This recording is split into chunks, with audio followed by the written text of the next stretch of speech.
Assalamualaikum warahmatullahi wabarakatuh. Perkenalkan, nama saya Nobri Anggi C. Saputra, NPM 217555024. Program studi akuntansi perpajakan 4A. Di sini saya akan menjelaskan materi mengenai pengantar industri perkebunan kelapa sawit. Materi sebagai berikut. Yang pertama ada siklus bisnis tanaman kelapa sawit. Dalam siklus bisnis tanaman kelapa sawit itu yang pertama ada studi kelayakan, kemudian ada pengadaan lahan, kemudian ada pembukaan dan persiapan lahan, kemudian pembibitan, kemudian pemeliharaan, kemudian panen, pengolahan, dan yang terakhir ada penjualan. Jadi dalam studi kelayakan itu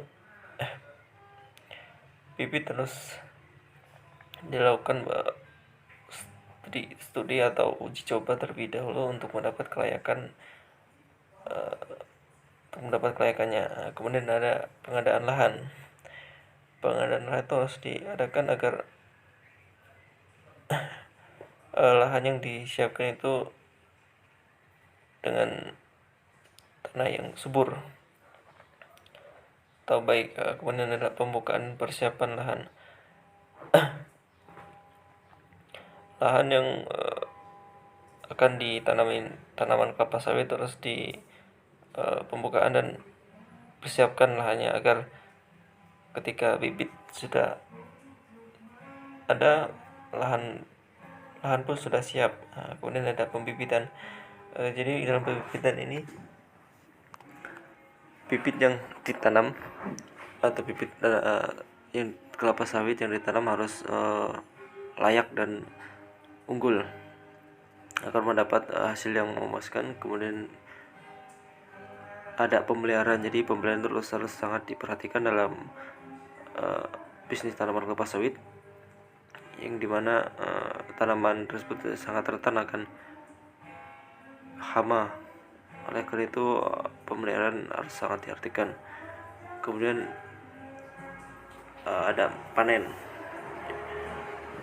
Jadi setelah buah tanaman kelapa sawit sudah siap akan dilakukan pemanenan. Kemudian setelah dipanen itu tanaman kelapa sawit tersebut diolah menjadi suatu produk yang bermanfaat. Contohnya seperti minyak goreng. Kemudian setelah barang diolah menjadi barang jadi atau barang setengah jadi, barang tersebut dijual di pasar agar mendapatkan keuntungan.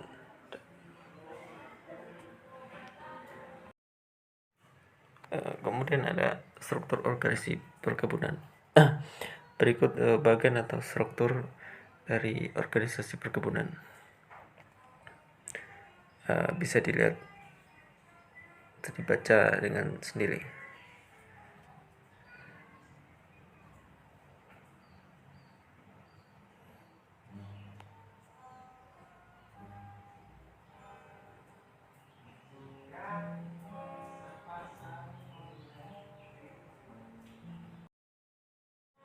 Kemudian ada lanjutan dari struktur organisasi perkebunan.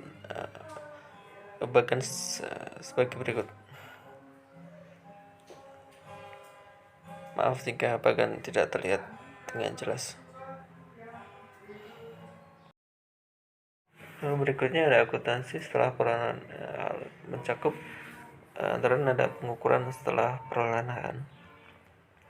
Merupakan lahan pada akhir periode diukur dengan menggunakan cost model atau maupun revolusi model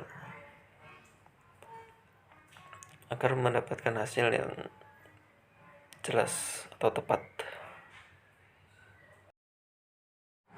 Kemudian ada penyaji dan pengungkapan.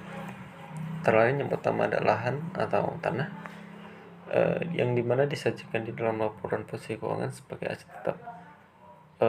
Kemudian ada tanah yang diungkapkan mengenai kebijakan akuntansinya dan rincian saldonya terkait dengan saldo awal. Kemudian ada penambahan, reklasifikasi, pengurangan, dan yang terakhir ada saldo akhir. Jadi dalam penyajian dan pengungkapan itu disajikan dalam laporan posisi keuangan dan ditetapkan sebagai aset tetap.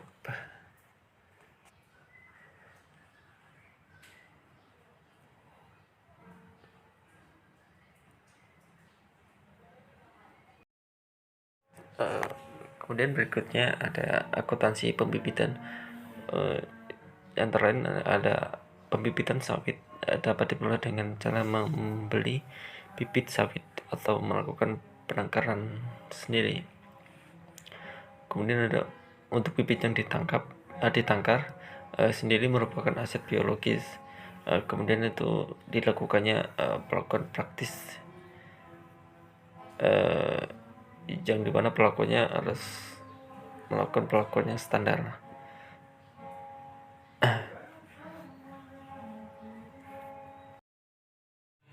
Berikut ada contoh penyajian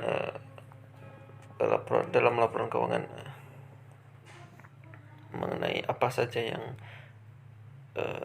terdapat dalam jurnal atau laporan posisi keuangan tersebut.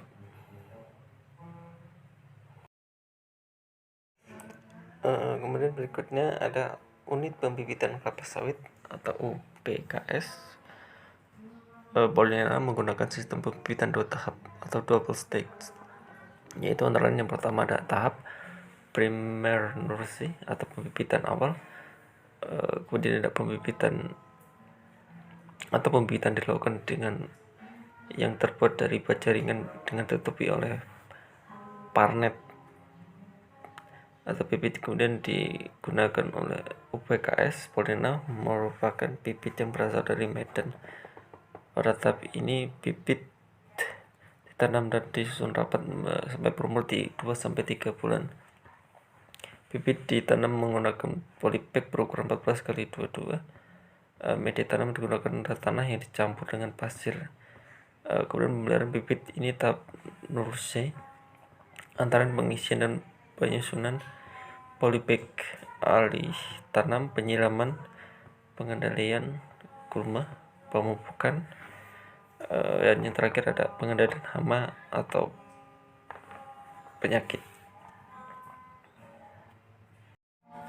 Kemudian ada atau tahap kedua itu ada main nursery atau pembibitan utama, yang dimana perawatan dimulai saat bibit pindahkan ke dalam polybag besar berukuran 40 x 50 cm atau dengan ukuran 45 x 60 cm. Pada tahap ini main nursery bibit diletakkan dengan jarak 90 cm x 90 cm x 90 cm atau dalam 1 hektar berisi 143 bibit. Kemudian dipelihara selama 9-12 bulan sampai dengan siap tanam. Kemudian pemeliharaan bibit di tahap main nursery hampir sama dengan tahap primary nursery, antara lain pengisian dan penyusunan polybag, alih tanam, kemudian penyiraman, pengendalian gulma, pemupukan, dan yang terakhir ada pengendalian hama atau penyakit. Kemudian ada biaya yang ditimbul pada tahap pembibitan. Antara lain yang pertama itu ada biaya pembelian bibit, kemudian ada biaya pembelian perlengkapan seperti pembelian polybag, pembelian pasir, kemudian yang ketiga ada biaya pendirian bangunan pembibitan seperti pembelian baja ringan dan pembelian paranet. Kemudian yang keempat ada biaya pembelian persediaan, kemudian ada pembelian pupuk. Yang kelima ada biaya upah untuk pekerja yang bertugas dalam menyiram, pengendalian gulma dan pengendalian hama. Kemudian yang keenam ada pengendalian peralatan seperti bambu dan pengajiran. Yang ketujuh ada biaya pengendalian seperti pembelian fungisida untuk pengendalian jamur, hibrisida untuk pengendalian gulma, dan insektisida untuk pengendalian hama. Kemudian yang ke-8 ada biaya listrik dan air untuk pengeluaran listrik dan air tahap pembibitan.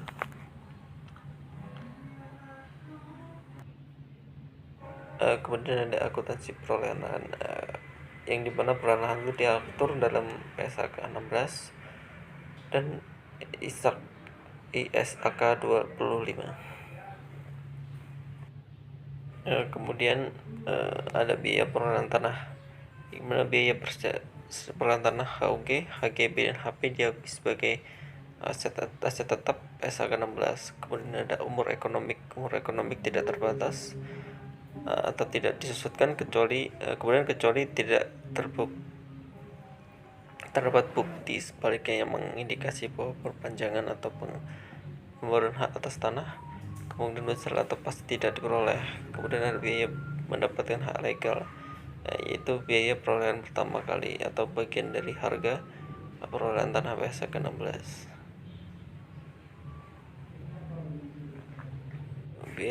Biaya perpanjangan atau pembaruan aset tidak terwujud dan diamortisasi selama mana yang lebih pendek antara umur hukum hak atau umur ekonomi tanah. Kemudian ada ruang lingkup dan permasalahan.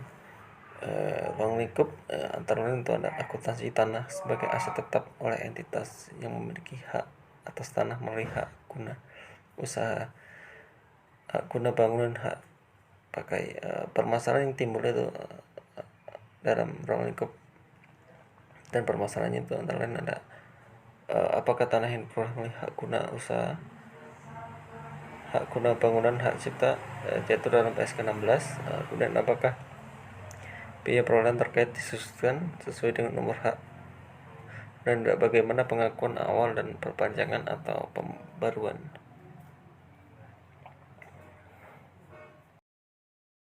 Kemudian yang terakhir itu ada perolehan lahan.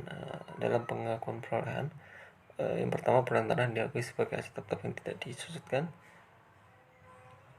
Kemudian perolehan HGU HP untuk pertama kalinya diakui sebagai aset tetap yang tidak disusutkan, diatur dalam ISAK 25. Yang ketiga ada perpanjangan HGU HP diakui sebagai beban ditangguhkan yang diamortisasi sepanjang masa manfaat. Pengakuan perolehan yang antara itu ada lahan diukur sebagai hak perolehannya. Ya, sekian presentasi atau penjelasan dari saya. Apabila ada salah kata saya mohon maaf. Berapa saya mohon maaf. Assalamualaikum warahmatullahi wabarakatuh.